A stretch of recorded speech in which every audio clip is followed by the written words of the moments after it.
कमेटियां इमाम साहब को रिहाइश देती हैं।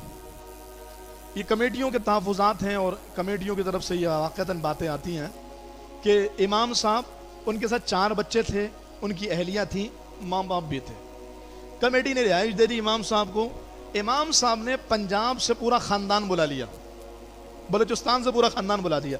पंजाब माज़अल्लाह किसी सूबे को तासुब की बुनियाद पर नहीं कहा, ज़िम्नन ये जुमला कहा है। इमाम साहब ने खैबर पख्तूनख्वा से पूरा ख़ानदान बुला लिया और वो उनके साथ रह रहा है। ये तो बात दुरुस्त नहीं। कमेटियाँ इस बात पर भी नाराज़ होती हैं और बिल्कुल नाराज़ होने का कि वो मुजाज हैं कि इमाम साहब को 4 बच्चों के साथ घर दिया था और इमाम साहब के घर में 15-15 बंदे रह रहे हैं पूरे पूरे महीने के लिए। एक होता है मेहमान ने आना, मुलाकात करना, चले जाना, अगर दूर से आए 2-1 रोज़ रह के चला जाता है, या 15-15 दिन डेरे डाल लिए। और मैं एक तकलीफ दे बात कहूँ, बाज़ इमामों ने तो ऐसी सूरत हाल में इससे भी ज़्यादा तजावुज़ किया, मैं बोलना नहीं चाह रहा हूँ।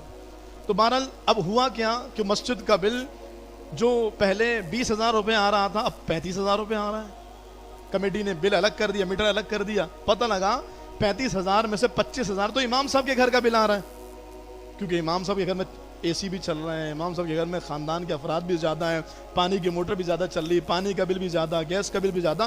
तो फिर यकीनन ये भी मनसब के ख़िलाफ़ है। और ऐसा इमाम भी अगर कहता है कि जी मेरे साथ कमेटी ने ज़्यादती की है, तो ज़्यादती आपने की है। आज अगर आप किसी को दबा भी लेंगे, धौंस मार करके किसी को अपने कब्ज़े और कंट्रोल में कर भी लेंगे, क़यामत के दिन क्या मुँह दिखाएंगे?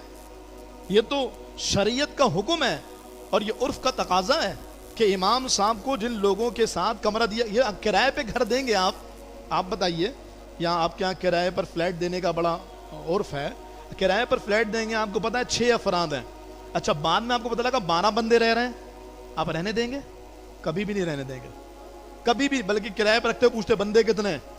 तो इसी तरीके से वो जो घर दे रहे हैं, ज़ाहिर है उसका बिल और दीगर चीज़ें ये चंदे के पैसों से हो रही हैं। कमेटी पर लाजिम है कि इसको मॉनिटर करेगी।